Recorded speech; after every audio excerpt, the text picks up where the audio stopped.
When Hans Wilsdorf, the founder of Rolex, founded Tudor, the goal was to offer Rolex quality watches at more accessible prices. For decades, Tudor did this by selling well-built watches with more affordable, off-the-shelf movements. That was in contrast to its big sister brand, which continually invested in movement technology. But in the last 10 years, two things have happened that's kind of vaulted Tudor to the front of a lot of minds and a lot of collections. The first thing is that in 2015, Tudor launched its first in-house movement in the dearly departed North Flag, which was a very cool but very divisive watch. Its looks weren't universally appealing, which is something I can relate to, but it was historical, which is also something I can relate to. The second thing that happened is that most Rolex watches became unavailable to most people. It wasn't always this way. It wasn't long ago that you could see all the Rolex sports models just sitting in cases, and salespeople would actually make eye contact with you and sometimes even say nice things. So between the rapid innovations of Tudor and the unobtainability of Rolex watches, Tudor has become the go-to luxury sports watch brand for a lot of people, and I think these two watches are good examples of why. I'm borrowing these watches from my buddy Tony, and I'm making this video because a lot of people have asked me which I like better, and frankly, I haven't decided yet, so let's find out. The Tudor Black Bay Pro and the Tudor Black Bay GMT, which these are both Black Bay GMT watches. I don't know why one is called the Pro when they're both equally professional, which is to say not at all. I guess it depends on your profession. Maybe if you're a professional time zone changer. And they're both GMT watches, but only one is called the GMT. And they're both Black Bay watches? This is silly. I feel like looking for logic in these names is making me many dumber. Oh, it's happening. Okay, let's start with what these hot little numbers have in common. First is the movement. They both use the in-house Tudor MT5652 movement. It has 70 hours of power reserve and is COSC chronometer certified. That means that these watches should be accurate to at least -4 to +6 seconds per day. The MT5652 is a flyer-style or traveler-style GMT movement. The local hour hand jumps and sets the date without stopping the seconds hand, and the minutes hand and the GMT hand are linked and set together.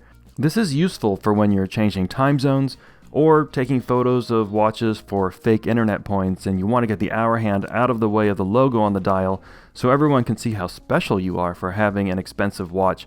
Hypothetically, of course. I'm going to say that these two watches are basically the same price on their bracelets. The Black Bay Pro is $4,150 and the GMT is $4,300, a 3.5% difference. I'm going to say that that's the same. If you're shopping for these watches and that extra $150 is a deal breaker for you, you should not be buying either of these watches. I don't want to tell you how to live your life, but I am telling you how to live your life. Someone has to. Both watches have 200 meters of water resistance. Both can be had on nylon straps or leather straps for less money.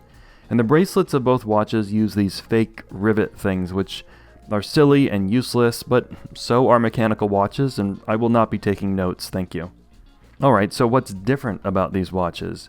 Starting with the dimensions, both watches are 15 millimeters thick, and yes, we'll get into that further because it seems like nobody is talking about the thickness of the Black Bay Pro, am I wrong? The Pro is 39 millimeters across, 47.5 millimeters long, and has 20 millimeter lugs. The GMT is 41 millimeters across, 50 millimeters long, and has 22 millimeter lugs. On the bracelet, the Pro weighs about 165 grams, and the GMT weighs about 177 grams. I can feel the difference on my 7-inch wrist. Those few extra grams of weight are noticeable to me, and the Black Bay GMT is right on the edge of too heavy. The Pro is also kind of heavy, but it has something that makes a big difference in wearability. Inside the clasp of the Black Bay Pro is the T-Fit adjustment system, and it's pretty damn good. You can pull the bracelet away from the clasp, slide it to a new length, and let go. I use it several times a day when wearing the Pro. The GMT does not have the T-Fit adjustment system. This watch actually came out before Tudor released the T-Fit system. The GMT does have some micro adjustment holes on the clasp, so you can change the length without using a screwdriver and removing links, but you will need some small tool like a paperclip or that of a guy who only wears Rolexes. For me, the adjustment system and lack of adjustment system is a little big deal. When it comes to the size of the cases, it's complicated for me. I prefer the 39mm of the Pro, but I also prefer the proportions of the GMT. Like I've said in other videos, the 15mm thickness of the Pro isn't a huge deal. On paper, it's kind of shocking, and even when you're holding the watch, it seems strange. But on the wrist, the 15mm ain't bad at all. But also, like I've said in other videos, slimmer would be better. The GMT is also 15mm thick, but also 2mm wider and 2.5mm longer.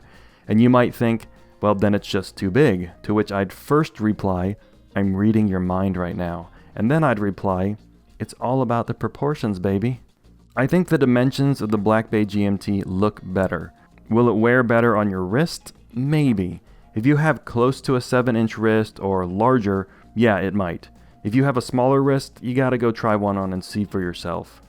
To their credit, the end links of both watches are female, which means the bracelets can drop straight down from the case. That's not the situation with a lot of sports watches. So when I say that the Pro is 47.5mm long and the GMT is 50mm long, that's really actually their extent. Both watches have vintage styling, but in really different ways, interesting ways. The Pro has tan-colored lume, which is reminiscent of patina, but then the lume plots are made of a very modern material that allows them to be just slabs of luminescent ceramic. So kind of vintage and kind of modern.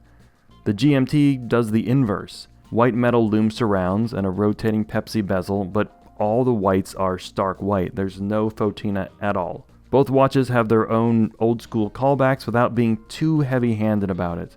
Except, again, those dumb bracelet rivets, which I'm fine. It's fine.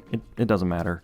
What does matter is how I feel about these watches. To me, that matters, of course, and it really should not matter to you, but here we are. I can't really decide which one of these watches I prefer. I prefer the dimensions of the GMT, I've said that. I also like the red and blue coloring, the Pepsi-style GMT bezel. But then, I like the lume application of the Pro, and there's something very appealing about a fixed steel bezel. It's got a austere, rugged look. The T-Fit clasp is a huge pro for the Pro. I think if the GMT had it, it might tip me over in favor of the GMT. And here's a trick that I've mentioned before. When you're trying to decide between two watches, imagine someone gave you a box. In the box is one of these two watches. You don't know which is in there. Now imagine yourself opening the box. Which are you most excited to see? Which are you maybe even disappointed to see? When I do that with these two watches, what I'm most excited to see when I open the box is a check for $4,000. And that's exactly why I still have my money and neither of these watches. You know, if I didn't own a Rolex Explorer 2 and a GMT Master, it might be a different story.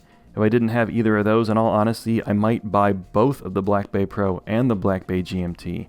They're really different enough that there's absolutely room in a collection for both. And with their prices, you can get both of these Tudors for less than one Rolex GMT watch, even at list price.